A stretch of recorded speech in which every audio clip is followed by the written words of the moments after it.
ശ്രുതി ടീച്ചറാണ്. Welcome back to Xylem learning. Xylem ലേണിംഗിന്റെ പുതിയൊരു ക്ലാസ്സിലേക്ക്, USS സ്പെഷ്യൽ ക്ലാസ്സിലേക്ക് എല്ലാവർക്കും സ്നേഹസ്വാഗതം. USSന്റെ ഡേറ്റ് ഒക്കെ നിങ്ങൾക്കറിയാം, February 27-നാണ് അല്ലേ? അപ്പോൾ മലയാളം വളരെ പ്രധാനപ്പെട്ട ഒരു വിഷയമാണ്, നമുക്കത് തള്ളിക്കളയാനൊന്നും പറ്റില്ല. അപ്പം നമ്മൾ എന്ത് ചെയ്യണം? കൃത്യമായിട്ടും മലയാളം വളരെ സിസ്റ്റമാറ്റിക് ആയിട്ട് മറ്റു വിഷയങ്ങളെ പോലെ തന്നെ പ്രാധാന്യം കൊടുത്തുകൊണ്ട് പഠിക്കേണ്ട ഒന്ന് തന്നെയാണ്. അപ്പോൾ ഇന്ന് ടീച്ചർ വളരെ പ്രധാനപ്പെട്ട കുറച്ച് ചോദ്യങ്ങൾ നിങ്ങൾക്ക് പറഞ്ഞു തരാം കേട്ടോ. എല്ലാവരും പഠിക്കുന്നുണ്ട് എന്ന് വിചാരിക്കുന്നു. അടിപൊളിയായിട്ട് പഠിച്ച് തുടങ്ങാത്തവരിനി ഉണ്ടാവില്ല എന്നറിയാം. പഠിച്ച കാര്യങ്ങൾ വീണ്ടും ഒന്ന് പഠിച്ചു നോക്കുക. അതുപോലെ പഠിക്കാൻ ഇനിയും ഏറെ ബാക്കിയുള്ളവരെന്ത് ചെയ്യുക, എങ്ങനെയാണ് പഠിക്കേണ്ടത്, പഠിക്കേണ്ട കാര്യങ്ങൾ മാത്രം പഠിക്കുക കേട്ടോ.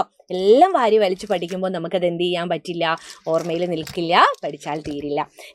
ഇന്ന് പുരസ്കാരങ്ങൾ മാത്രമല്ല, ചില പുരസ്കാരങ്ങൾ നിങ്ങളെ ഞാൻ പരിചയപ്പെടുത്താം. നിങ്ങൾക്ക് എല്ലാവർക്കും അറിയാം, ജ്ഞാനപീഠം നേടിയ മലയാളികൾ. ജ്ഞാനപീഠ പുരസ്കാരം എന്ന് പറയുന്നത് വളരെ പ്രധാനപ്പെട്ട ഒന്നാണ് അല്ലേ?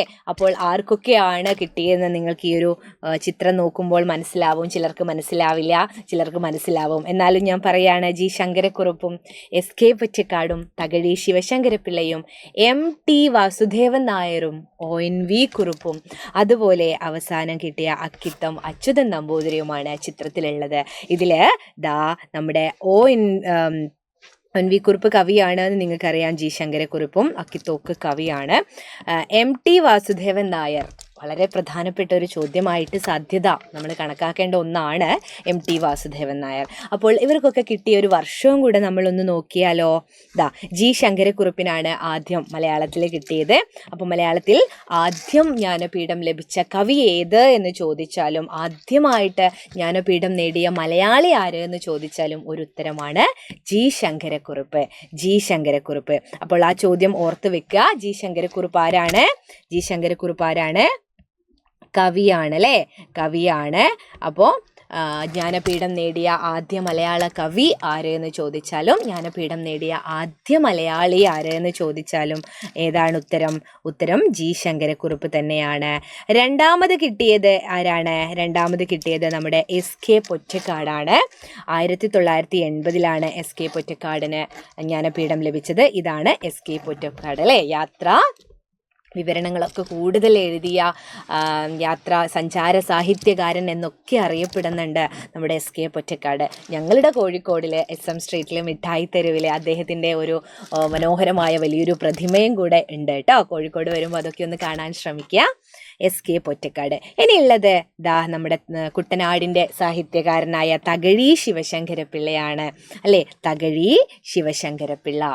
തകഴി ശിവശങ്കരപ്പിള്ളയ്ക്കാണ് മൂന്നാമത് ജ്ഞാനപീഠം ലഭിച്ചത്. മലയാളത്തിലാണ്. പിന്നെ ഉള്ളത് MT വാസുദേവൻ നായർക്ക് 1995-ലാണ് ജ്ഞാനപീഠം അവാർഡ് ലഭിച്ചത്. ജ്ഞാനപീഠം അവാർഡ് ലഭിച്ച 1995-ലാണ് ജ്ഞാനപീഠം ലഭിച്ചത്. MT വാസുദേവൻ നായർ അദ്ദേഹം ഈ ഡിസംബറിൽ നമ്മളെ വിട്ട് പിരിഞ്ഞു അല്ലേ? അപ്പോൾ ചോദ്യം സാധ്യതയില്ലേ? ഡിസംബറിൽ അന്തരിച്ച ജ്ഞാനപീഠം അവാർഡ് 2024 ഡിസംബറിൽ അന്തരിച്ച ജ്ഞാനപീഠം അവാർഡ് നേടിയ മലയാള സാഹിത്യകാരൻ ആര് എന്ന് ചോദിച്ചാൽ ഒട്ടും സംശയിക്കരുത്, MT വാസുദേവൻ നായരാണ്. പിന്നെ ഉള്ളത് ONV കുറുപ്പാണ്. 2007-ലാണ് ഇദ്ദേഹത്തിന് ജ്ഞാനപീഠം ലഭിക്കുന്നത്. അത് 2010-ലാണ് അദ്ദേഹത്തിന് നൽകുന്നത്. ONV കുറുപ്പ് മലയാളത്തിൻ്റെ പ്രിയ കവിയാണ് ONV കുറുപ്പ്. പിന്നെ അക്കിത്തം അച്യുതൻ നമ്പൂതിരിയാണ്. 2019-ലാണ് അക്കിത്തം അച്യുതൻ നമ്പൂതിരിക്ക് ജ്ഞാനപീഠം അവാർഡ് ലഭിച്ചത്. അദ്ദേഹം എന്ത് ചെയ്തു? 2019 അവാർഡ് ലഭിച്ചതിന് ശേഷം 2020 അദ്ദേഹം അന്തരിക്കുകയും കൂടെ ചെയ്തിട്ടുണ്ട് കേട്ടോ. ഇത് പല കോഡുകളിലൂടെ ടീച്ചർ മുന്നേ പഠിപ്പിച്ചിട്ടുണ്ട്. ചിലർക്ക് ചില കോഡൊന്നും അങ്ങ് ദഹിക്കില്ല, അവർക്ക് അവരുടേതായ കോഡുകളായിരിക്കും സ്വീകരിക്കാൻ പറ്റൂലേ. അപ്പോൾ നിങ്ങൾ നിങ്ങളുടേതായ കോഡുകൾ സ്വീകരിക്കുക. അതിന് മുൻപ് കോഡിലൂടെ പഠിക്കാം എന്നൊക്കെയുള്ള വീഡിയോസൊക്കെ കാണും. എന്നാലും ഇന്ന് ടീച്ചർ ആ ഒരു കോഡ് പറയുന്നില്ല, കാരണം പലരും പല കോഡുകളാണ് ഉപയോഗിക്കുന്നത്. അപ്പം നിങ്ങൾക്ക് ഇഷ്ടമുള്ളൊരു കോഡിലൂടെ ഇതൊന്ന് പഠിച്ചു വെക്കുക. ഇപ്പം നമ്മൾ ഹൈലൈറ്റ് ചെയ്യുന്നത് MT വാസുദേവൻ നായരെയാണ് കേട്ടോ. ചോദ്യം, 2024 ഡിസംബറിൽ അന്തരിച്ച ജ്ഞാനപീഠ പുരസ്കാരം ലഭിച്ച മലയാള സാഹിത്യകാരൻ ആരാണ് എന്ന് ചോദിച്ചാൽ അത് MT വാസുദേവൻ നായർ എന്നുള്ളതാണ് ഉത്തരം. MT വാസുദേവൻ നായർ. ഇനി നിങ്ങൾക്ക് മറ്റൊരു ചോദ്യം ഞാൻ മുന്നോട്ട് വെക്കാം. വയലാർ അവാർഡുകൾ മലയാളത്തിലെ വളരെ ഒരു പുരസ്കാരം അല്ലെ, മലയാള സാഹിത്യ സംഭാവനകൾക്ക് നൽകുന്ന പുരസ്കാരം, മലയാള സാഹിത്യ ശാഖയ്ക്ക് നൽകിയ സംഭാവനകൾക്ക് നൽകുന്ന പുരസ്കാരമാണ് വയലാർ. മലയാളത്തിൻ്റെ പ്രിയ കവി വയലാർ രാമവർമ്മയുടെ ഓർമ്മയ്ക്കാണ് ഇത് നൽകുന്നത്. ഇതിൻ്റെ സമ്മാന തുക എന്ന് പറയുന്നത് 1,00,000 രൂപയും പിന്നെ നമ്മുടെ പ്രിയ ശില്പിയായ കാനായി കുഞ്ഞിരാമൻ അവർകൾ രൂപകൽപ്പന ചെയ്ത ശില്പവുമാണ് ഇതിൻ്റെ അവാർഡ് കേട്ടോ, 1,00,000 രൂപ.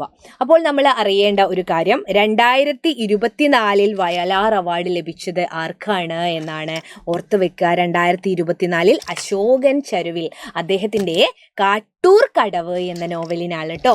അശോകം പല കോഡുകളും നിങ്ങൾക്ക് ഓർമ്മിക്കാം.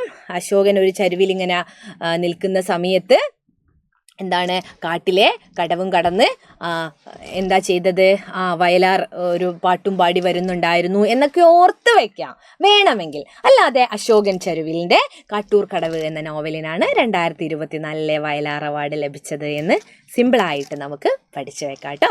പിന്നെ ആദ്യം ലഭിച്ചത് ലളിതാംബിക അന്തർജനത്തിനാണ് വയലാർ അവാർഡ്. അഗ്നിസാക്ഷി സിനിമയൊക്കെ ആക്കിയ ഒരു നോവലാണ് അഗ്നിസാക്ഷി.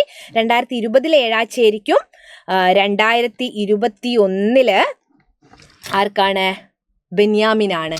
2021 മാന്തളിരിലെ 20 കമ്മ്യൂണിസ്റ്റ് വർഷങ്ങൾ. ഇനി 2022 23 ഒന്ന് ഓർത്ത് വെക്കുക, അതും 24. ഇത് ഓർത്തില്ലെങ്കിലും അതാണ് ഇത് അത്ര പ്രാധാന്യത്തോടെ ടീച്ചർ എഴുതാഞ്ഞത്, ഇത് നിങ്ങൾ ഓർക്കുക.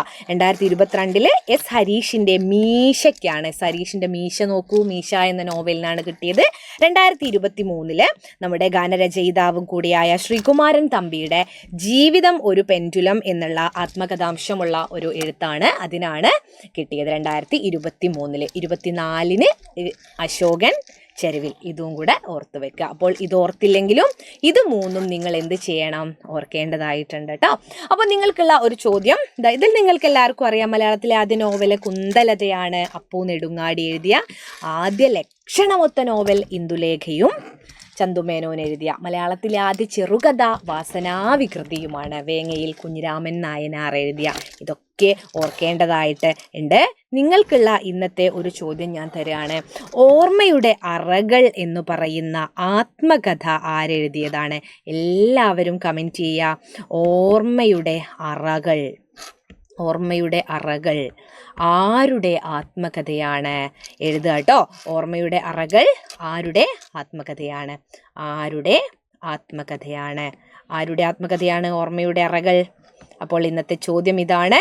ഇത്രയും കാര്യങ്ങൾ പഠിക്കുക, ഇത് ഒന്ന് കമൻറ്റ് ചെയ്യുക. അപ്പോൾ മറ്റൊരു ക്ലാസ്സിൽ ടീച്ചർ വരാം. അതുവരേക്കും ടാറ്റാ.